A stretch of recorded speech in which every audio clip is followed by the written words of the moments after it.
Alors bonsoir à tous et bienvenue dans cette nouvelle vidéo pour la tour de la terreur, le tome 18. Mais avant de commencer, juste quelques petits mots envers vous que j'ai appris il n'y a pas longtemps et qui me font vraiment plaisir parce que quand j'ai créé cette chaîne, je ne m'y attendais pas du tout. Enfin, dans le sens que je me suis dit, bon, les gens m'écouteront peut-être, mais je pense que Chair de Poule, c'était quand même quelque chose qui ont fait plaisir aux petits et grands que nous sommes. Mais je ne m'attendais pas à certaines manières que les gens m'écoutent en fait. Je me suis dit les gens m'écouteront pour ou se rappeler des souvenirs, ou pour se mettre une petite ambiance horreur, ou en étant occupé à quelque chose, ils me mettent en fond sonore, et aussi bien sûr fondamentalement pour s'endormir. Mais j'ai reçu un commentaire de deux personnes. J'ai oublié le pseudo de cette personne, la première en tout cas, parce que ça fait un petit moment. Ben, ça m'a fait vraiment plaisir et je crois qu'il n'était pas le seul. Il avait dit tu te reconnaîtras sûrement et j'espère. Merci de ton commentaire, merci de ton abonnement et j'espère continuer à te satisfaire de cette façon. Il m'a dit qu'il était non-voyant et que ça lui rappelait des souvenirs, les chairs de poule, et qu'il était content de m'écouter pour se rappeler les histoires. Donc ça, je suis super emballé de savoir que j'aide de cette façon. Et aussi, bon là le pseudo je le connais parce que je lui ai parlé tout à l'heure, c'est Émilie, qui est conductrice poids lourd, enfin tu es chauffeuse poids lourd, hein, c'est ça, si je dis pas de bêtises, et que ça te rappelait tes souvenirs aussi, et que tu aimais écouter les histoires en roulant. Donc comme je l'ai dit, fais attention, hein, ne t'endors pas au volant. Donc voilà, il y a plusieurs manières, plusieurs façons différentes d'écouter mes histoires, et je suis super content. Et par contre, tout à l'heure, j'ai reçu un commentaire, je sais plus ton pseudo, pour le moment la mémoire, moi c'est bon. Tu m'as demandé de lire le vampire, quelque chose avec un vampire je crois, mais c'était le tome 39 pour le suivant. Mais comme je te l'ai dit en commentaire, et je le dis aussi pour ceux qui me demandent, peux-tu lire ce livre, je vais tous les lire. Je vais tous les lire, mais dans l'ordre, parce qu'après, si je commence à lire le numéro 39, ou le du 18, et puis le 27, et puis je reviens au 18, je vais plus m'en sortir. Donc je vais les faire dans l'ordre. Il faudra être patient pour certains. Le vampire, je sais plus quoi, c'est le numéro 39, il va falloir être patient. Et c'est là que je me suis rendu compte de quelque chose. Ça va être long, non? La chaîne, elle va vraiment aller dans la durée, parce que je lis plus ou moins un livre par mois. Je veux dire entre 3 et 4 dimanches. Donc imaginez la personne qui m'a demandé le vampire, le tome 39. Et ça veut dire quoi, que là on est au tome 18. Enfin j'ai pas envie de calculer, mais quoi, il va attendre 3 ans avant vous voyez ce que je veux dire? Ça va être chaud quand même. C'est bizarre, non? Donc je vais essayer peut-être d'être... Dites-le moi dans l'espace des commentaires si ce format de 3 à 4 vidéos vous convient, entre 20 et 30 minutes de lecture. Parce que de toute façon ici ma caméra j'ai oublié de la charger, donc j'ai une cinquantaine de minutes pour lire, enfin que ma caméra fonctionne. Donc dites-le moi si ce format assez on va dire court de 20 à 30 minutes vous convient, ou alors est-ce que je fais des plus longs formats, c'est-à-dire au lieu d'avoir 3 à 4 vidéos, j'en fais peut-être 2 à la limite, 2 à 3 maximum. Comme ça peut-être que j'enchaînerai les livres plus rapidement. Mais il faut savoir les gars que plus vite alors je sors les livres, plus vite je vais devoir essayer de trouver d'autres lectures.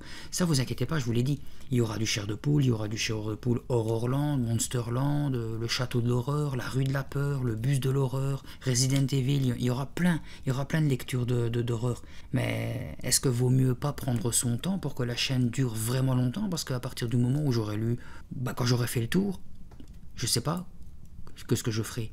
Donc voilà, encore une fois, la balle est dans votre camp. Comme je l'ai dit, avec aussi le fait de ne plus mettre mon fond noir, comme ça je pouvais lire tranquille sans devoir mettre toujours mon fond vert avec le plaid, avec du montage et patati patata. Il n'y a qu'une seule personne qui m'a répondu de ne pas me prendre la tête et continuer à faire comme j'en avais envie moi, parce que de toute façon vous m'écoutiez, c'est pas que vous me regardiez absolument, hein. N'oubliez pas que c'est des lectures audio. Donc encore une fois, c'est à vous de me dire si vous voulez des lectures beaucoup plus longues, ou que je ne change absolument rien comme ça. C'est vrai que celui qui voudra, par exemple, écouter le 74e, 74 pour les Français, livre, waouh, waouh, je suis en train de me rendre compte que on n'est pas prêt de finir Chair de Poule. Et c'est ça qui est, j'ai envie de dire, tant mieux. Voilà, c'est bon pour le blabla, on va dire, habituel du début. Donc maintenant, nous allons commencer la tour de la terreur. Je ne sais pas si je vous ai dit bonjour, mais bonjour, bonsoir à celui qui écoutera cette vidéo la nuit. J'espère que vous allez bien, que vous êtes confortablement installé ou occupé. Et on va commencer, hein. Comme d'habitude, vous le savez, je vous souhaite une bonne écoute. J'ai peur, me souffla Eddie. Nous frissonnions de froid tous les deux. Je resserrai les pans de mon dufle-coat sur ma poitrine. Eddie, n'oublie pas que c'est toi qui voulais voir la tour de la terreur, répondis-je à mon frère. Moi, je n'y tenais pas tellement. Ses yeux restaient fixés sur le sommet de la tour. Une rafale de vent souleva ses cheveux noirs. N'empêche que j'ai eu la frousse sous. Je ressens comme une angoisse tout à coup. Je lui adressai une petite grimace de mépris. Eddie, tu as toujours la frousse, même au cinéma. Tu exagères, protesta-t-il. C'est parce que je n'aime pas les films d'épouvante. Tu as 10 ans, repris-je d'un ton sec. Il serait temps de ne plus avoir peur de ton ombre. Ce n'est qu'un vieux château avec une tour. Des centaines de touristes viennent ici chaque jour. Mais on torturait les gens là-dedans, murmura Eddie, devenu très pâle. On les enfermait dans cette tour et on les laissait mourir de faim. C'était il y a des siècles. Maintenant, on y vend des cartes postales. Je contemplais le sinistre château de pierre grise, noirci par le temps. Il faut avouer que sa tour sombre et massive, dressée vers le ciel, avait quelque chose d'inquiétant. De gros nuages planaient au-dessus de nos têtes. Les arbres du parc gémissaient au vent. L'air était humide et glacé. Une goutte de pluie s'écrasa sur mon front. Une autre sur ma joue. Génial, le climat de Londres, me dis-je. Un temps idéal pour visiter la célèbre tour de la terreur. Nous étions arrivés en Angleterre le matin même. Nos parents devaient participer à un genre de conférence dans notre hôtel. Ils nous avaient inscrits à une visite guidée de la capitale pour être plus tranquilles. Nous connaissions à présent le British Museum, le grand magasin Harrods, l'abbaye de Westminster et Trafalgar Square. À l'heure du déjeuner, nous avions mangé des saucisses et de la purée dans un vrai pub anglais. Puis, notre groupe s'était installé au sommet d'un bus à Impérial rouge vif pour faire une grande balade. Londres était tout à fait comme je l'imaginais, une ville immense et surpeuplée.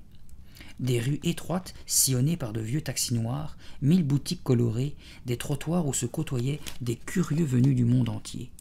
Bien sûr, l'idée que nous nous aventurions seuls comme des grands dans une ville étrangère redoublait la nervosité de mon petit trouillard de frère. Mais j'ai 12 ans et je suis beaucoup moins timoré que lui. Je m'efforçais donc de le rassurer. Eddie m'avait toutefois étonné en insistant pour visiter la tour de la terreur. Monsieur Stark, le guide au crâne chauve et à la face rougeaude, venait de réunir notre groupe sur le trottoir. Celui-ci se composait d'une douzaine de personnes, la plupart des retraités. Mon frère et moi étions les plus jeunes. Monsieur Stark nous proposa le choix suivant.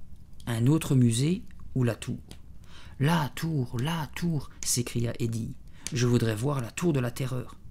Un long trajet en autocar nous achemina vers les faubourgs de la ville.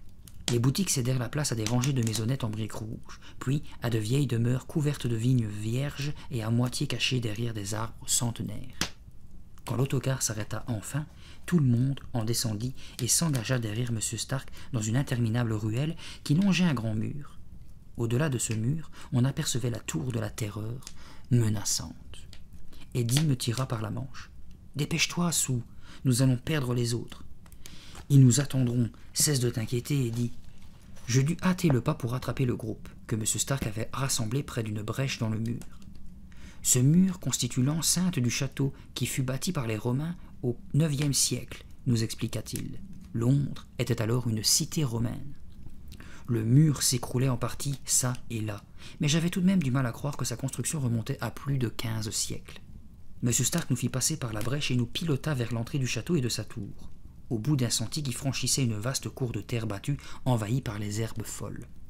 Les Romains avaient conçu le château comme une forteresse, poursuivit notre guide en chemin. Après leur départ, on en fit une prison. Ainsi commença une longue période de cruauté et de torture à l'intérieur de ces vieilles pierres. Je sortis mon appareil photo de la poche de mon dufle-coat et me retournai pour photographier le mur d'enceinte. Je pris ensuite quelques clichés du château. Le ciel s'assombrissait de plus en plus, mais j'espérais que les photos seraient quand même bonnes. Ce fut la première prison pour dette, précisa M. Stark. Quand vous étiez trop pauvre pour régler vos factures, on vous enfermait là-dedans. Ce qui signifiait bien sûr que vous ne pourriez jamais les payer. et vous restiez prisonnier toute votre vie. J'aperçus sur ma droite une construction de pierre blanche à peine plus grande qu'une cabine téléphonique, avec un toit en pente. Un poste de garde. Je le crus vide, et à mon étonnement, un garde en uniforme gris en sortit, le fusil sur l'épaule. Je me détournai une fois encore pour observer le mur en ruine qui cernait le château et son parc. « Regarde, Eddie, chuchotai-je.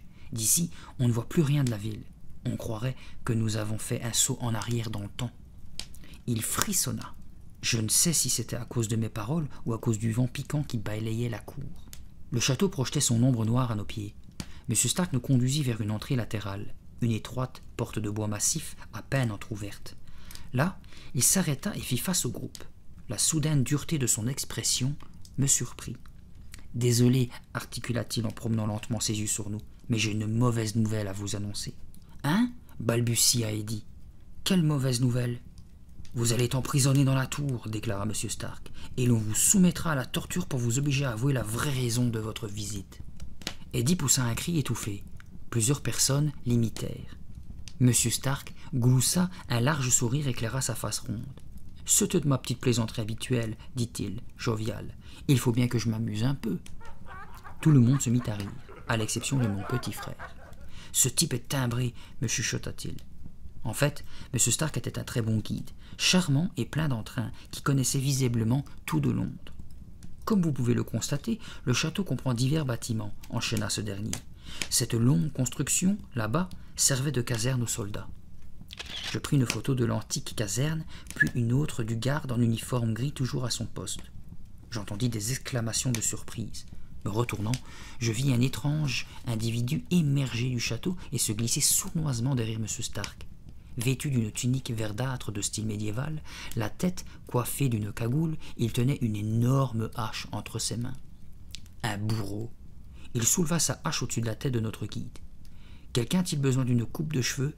demanda M. Stark sans s'émouvoir. « Je vous présente le barbier du château. » Les rires fusèrent de nouveau. L'homme en tenue de bourreau salua bien bas, puis repartit aussi discrètement qu'il était venu.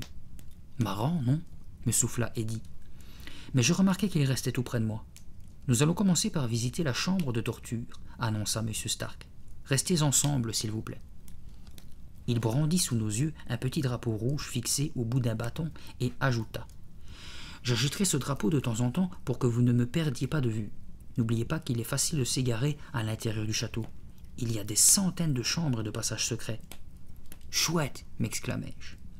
Eddie me jeta un regard troublé. « J'espère que tu n'as pas trop peur, lui dis-je. »« Qui moi ?» balbutia-t-il. « Vous allez découvrir quelques instruments de torture plutôt inhabituels, poursuivit notre guide. Les geôliers de la tour disposaient de nombreux moyens de faire souffrir leurs malheureux prisonniers. » Ces paroles me mirent un peu mal à l'aise, en dépit de ma curiosité. Tandis que notre groupe commença à franchir la porte du château en file indienne, M. Stark renouvela son avertissement. « Surtout, ne vous éloignez pas les uns des autres. Si vous deviez vous perdre à tout jamais dans des souterrains obscurs, mon patron me ferait passer un sale quart d'heure. » Il avait dû répéter 1000 fois cette banale plaisanterie, mais personne n'avait envie de rire à présent. Je levai les yeux sur la tour une fois encore. Constituée de moellons épais, elle ne comportait aucune fenêtre, si ce n'est une minuscule ouverture carrée près du sommet. Des gens ont été emprisonnés et torturés là-dedans, me dis-je, des gens vivants, réels, il y a des centaines d'années. Je me demandais soudain si le château était hanté. Je tentais en vain de déchiffrer l'expression sérieuse de mon frère. Pensait-il la même chose que moi ? « Eddie, tourne-toi de ce côté, s'il te plaît. » Je reculai d'un pas et sortis mon appareil photo de ma poche. « Dépêche-toi, Sue, implora-t-il. Nous sommes toujours à la traîne. »« Attends juste une seconde, je veux te prendre en photo devant l'entrée du château. » Je plaçai mon œil contre le viseur. Au moment où j'appuyais sur le déclic, Eddie m'adressa un petit sourire forcé. M. Stark nous fit descendre quelques marches glissantes qui débouchaient sur une grande salle faiblement éclairée. Il me fallut un petit moment pour m'habituer à la pénombre. L'air sentait la poussière et le moisi. Il faisait chaud, ce qui me surprit, et je déboutonnai mon duffel coat. Je distinguai quelques vitrines contre un mur. M. Stark se dirigea vers une grande structure de bois au centre de la pièce. « Le chevalet !» annonça-t-il. Une exclamation m'échappa. « Un vrai chevalet ? Je n'avais vu ce genre d'instrument de torture qu'au cinéma. On obligeait la victime à s'allonger ici, expliqua M. Stark. On lui ligotait les bras et les jambes avec des sangles reliées à cette grande roue de bois. Il pointa son drapeau sur la roue, l'œil brillant. Quand on faisait tourner la roue, les sangles se tendaient, tirant de plus en plus fort sur les membres du malheureux qui finissaient par jaillir de leurs articulations. C'était un horrible supplice. Mon frère avait l'air pétrifié. J'imaginais un instant la scène. Quelqu'un était étendu là, hurlant de douleur. J'entendais les craquements de la roue qui le martyrisait. Cela me devint très vite insupportable et je chassais cette vision de mon esprit. Levant la tête, je repérai une silhouette sombre de l'autre côté du chevalet.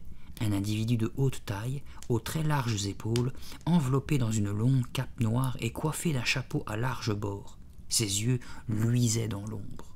Était-ce moi qui le dévisageais ainsi? Je donnai un petit coup de coude à Eddie. « Tu vois cet homme là-bas » chuchotai-je. « Celui qui est tout en noir? Fait-il partie de notre groupe » Eddie secoua la tête. « Je ne l'ai jamais vu, » me répondit-il. « Il a l'air bizarre. Pourquoi nous fixe-t-il comme ça ?» Le grand homme abaissa son chapeau sur son front, dissimulant son regard. Il recula et se fondit dans la pénombre. M. Stark continuait de parler du chevalet. Il nous demanda s'il y avait des volontaires pour l'essayer, ce qui fit rire tout le monde. « Il faut que je prenne une photo de ce machin, me dis-je. Mes amis vont être épatés. » Je plongeai la main dans la poche de mon duffel-coat et poussai un cri de déception. « Zut !» Je fouillai en vain mon autre poche. L'appareil avait disparu. « Eddie, j'ai perdu mon appareil photo. Je m'interrompis en voyant le sourire malicieux qui éclairait son visage. Il me montra sa main, paume ouverte. L'appareil était dedans. « Le roi des pickpockets a encore frappé, déclara-t-il. « Tu l'as pris dans ma poche ?» Je lui donnai une bourrade qui l'envoya valser contre le chevalet. Il éclata de rire. Eddie adore subtiliser les objets, c'est son jeu favori. Il s'exerce tout le temps. « La main la plus rapide et la plus légère du monde », se vanta-t-il en balançant l'appareil sous mes yeux. Je le lui arrachai. « Tu es odieux, Eddie. Je ne sais pas pourquoi il aime tellement se faire passer pour un voleur à la tire, mais je dois reconnaître qu'il est très habile. À aucun moment je n'avais senti sa main frôler ma poche. J'allais lui dire ma façon de penser quand M. Stark agita son drapeau pour entraîner le groupe dans la pièce suivante. Tandis que nous nous dépêchions de rattraper les autres, je jetai un coup d'œil du côté de l'homme à la cape noire. Il se déplaçait derrière nous, le visage toujours caché sous le large rebord de son chapeau. Je ressentis comme un pincement de frayeur au creux de la poitrine. Cet homme étrange nous suivait-il, Eddie et moi? Non, c'était probablement un simple touriste. Je continuai de l'observer de temps à autre, tout en me promenant devant les instruments exposés le long des murs. L'homme ne semblait pas s'y intéresser du tout. Il restait tapi dans l'ombre, et ne nous quittait pas des yeux. « Regarde, » dit Eddie en m'attirant devant une étagère. « C'est quoi ces machins ?»« Des poussettes, » répondit M. Stark dans notre dos. Il en cueillit une. Ça ressemble à une grosse bague, et ça se mettait autour du pouce, comme ça. Il inséra son pouce dans l'anneau de métal et leva la main afin que tout le monde puisse voir. Sur le côté de l'anneau, il y a une vis. Au fur et à mesure qu'on serrait cette vis, elle s'enfonçait dans le pouce. « Ouille !» fis-je. « Oui, c'était très désagréable, » opina gaiement M. Stark. « Toutes ces pièces est remplies d'instruments fort vicieux. » Je n'arrivais pas à croire que quelqu'un s'est donné la peine d'inventer des choses pareilles, murmura Eddie. Sa voix tremblait. « On devrait essayer une de ces poussettes sur toi, dis-je pour le taquiner. Je ne résiste pas à l'envie de le secouer parfois. C'est plus fort que moi. » Je tendis la main vers une autre étagère et saisis une paire de menottes. Elles étaient très lourdes et hérissées de pointes acérées à l'intérieur. « Sous, pose ça !» chuchota Eddie, affolé. J'en enfilai une autour de mon poignet. « Tu vois, Eddie, quand on la referme, les pointes de métal te rentrent dans le poignet et... » La menotte se ferma soudain avec un déclic sonore. Je me mis à gémir de douleur et tentai frénétiquement de la retirer. « Aïe! Au secours, Eddie! Je n'arrive pas à l'enlever, c'est horrible! J'ai mal! J'ai mal !» Un murmure terrifié s'échappa de la gorge d'Eddie. Ses yeux exorbités fixaient la menotte autour de mon poignet. « Aide-moi, Eddie, je t'en prie! Sors-moi de là !» Mais mon frère, devenu livide, semblait paralysé. Incapable de garder mon sérieux plus longtemps, je retirai la menotte en éclatant de rire. « Je t'ai eu, moi aussi. Ça, c'est pour m'avoir piqué mon appareil photo. Maintenant, nous sommes à égalité. »« Je... bégayait Eddie. Il me lança un regard noir. « C'est stupide, Sou, articula-t-il enfin. Je croyais que tu t'étais blessé. Ne me fais plus jamais ça, s'il te plaît. » Je me contentais de lui tirer la langue. Pas très malin comme réaction, je sais. Mais Eddie ne fait pas toujours ressortir le meilleur côté de ma personnalité. La voix de M. Stark retentit au loin. « Par ici, s'il vous plaît. » Notre petite troupe se précipita vers lui. « Nous allons à présent monter dans la tour, » annonça notre guide. « Comme vous le verrez, l'escalier est étroit et plutôt raide. Nous effectuerons donc notre ascension en file indienne. Soyez prudents. » Il baissa sa tête chauve pour passer sous une arche, et tout le monde le suivit à la queue leu-leu. Eddie et moi étions les bons derniers. L'escalier faisait penser à un tire-bouchon sans fin. Ses marches lisses et luisantes d'usure étaient si abruptes qu'il me fallait m'appuyer au mur pour garder l'équilibre. J'essayais de m'imaginer un cortège de prisonniers forcés de grimper ainsi jusqu'au sommet de la tour, leurs genoux s'entrechoquant de peur. Eddie progressait lentement au-dessus de moi. « Il fait trop sombre, » se plaignit-il à mi-voix. « Dépêche-toi, Sue, ne lambine pas. » Au bout de ce qui me sembla une éternité, le groupe s'arrêta sur un palier au fond duquel on distinguait une cellule entourée de barreaux de fer. Cette cellule était réservée aux prisonniers politiques et autres ennemis du roi, nous révéla M. Stark. Vous constaterez qu'elle n'avait aucun confort. La cage métallique ne contenait qu'un petit banc de pierre et une table en bois. Qu'arrivait-il à ces prisonniers, s'enquit une femme aux cheveux blancs? Je suppose qu'ils restaient là-dedans pendant des années? Non, répondit M. Stark. On les décapitait. Un frisson me parcourut. Je m'approchai des barreaux de la cage et regardai à l'intérieur. Des gens se sont assis à cette table pour écrire un ultime message, me dis-je. Ils ont fait les 100 pas dans cet espace réduit en attendant la mort. Je jetai un coup d'œil sur mon frère. Je le sentais tout aussi choqué que moi. Nous n'avons pas atteint le sommet de la tour, déclara M. Stark. Continuons, s'il vous plaît. Cette fois, les marches de pierre étaient encore plus raides. Tout en m'efforçant de ne pas tomber, j'eus soudain une impression étrange. Le sentiment que je connaissais cet endroit, que j'avais déjà grimpé, cet escalier tortueux. Naturellement, c'était impossible. Eddie et moi n'avions jamais mis les pieds à Londres auparavant. L'impression persista tandis que notre groupe s'entassait dans la minuscule chambre ronde où s'achevait notre ascension. Avais-je vu cette tour dans un film? En avais-je vu des photos dans un magazine? Pourquoi me semblait-elle si familière? Je secouai la tête pour revenir à la réalité et regarder autour de moi.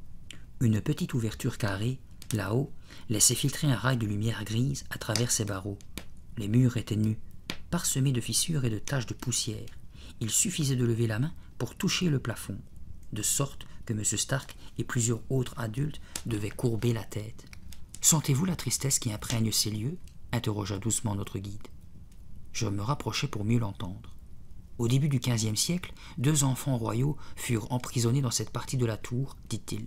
Il s'agissait de la jeune princesse Susanna d'York et de son frère, le petit prince Édouard. M. Stark promena son drapeau rouge autour de lui et tout le monde suivit son geste du regard. Imaginez, 2 enfants arrachés à leur foyer, enfermés dans ce sinistre cachot au sommet d'une tour. Sa voix était à peine plus qu'un murmure. J'eus froid tout à coup et me blottis dans mon duffel-coat. Eddie, fasciné, buvait les paroles de M. Stark. Celui-ci poursuivit. Une nuit, l'exécuteur des hautes œuvres, le bourreau du royaume et ses sbires grimpèrent silencieusement l'escalier de la tour. Ils avaient reçu l'ordre d'étouffer le prince et la princesse dans leur sommeil, afin de les empêcher l'un comme l'autre d'accéder au trône. M. Stark ferma les yeux un moment. Un lourd silence régnait dans la pièce. Personne ne bougeait. Personne ne parlait. On n'entendait que le bruit du vent à travers la petite fenêtre au-dessus de nos têtes. Je fermai les yeux à mon tour.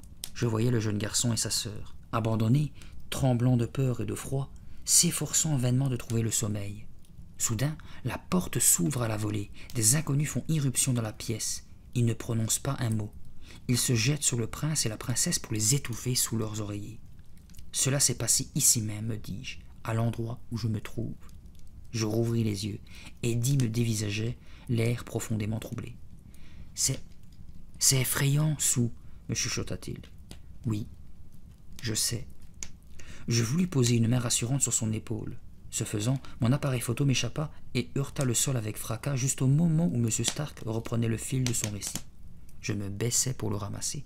« Oh, Eddie, regarde, l'objectif est cassé. »« Chut, laisse-moi écouter. »« Mais mon appareil ?»« Qu'est-ce qu'il a dit ?» demanda Eddie. « Désolé, je n'ai pas entendu non plus. » J'enfouis l'appareil dans ma poche, dépité.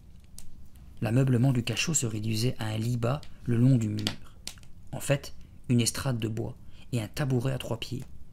Je m'approcha avec curiosité. Le prince et la princesse avaient-ils grimpé là-dessus pour regarder désespérément par la fenêtre? Tout cela était accablant. Des marques sur le mur captèrent mon attention. Une inscription? Un message? Je me penchai pour les examiner. Non, seulement quelques vieilles craquelures. Eddie me tira par la manche. « Sue, allez, viens maintenant. »« D'accord, d'accord, répondis-je avec impatience. Je levai les yeux vers la fenêtre. Le rail de lumière blafarde faiblissait de plus en plus. Dehors, il devait commencer à faire noir. Soudain, il me sembla que les murs de pierre se refermaient sur moi.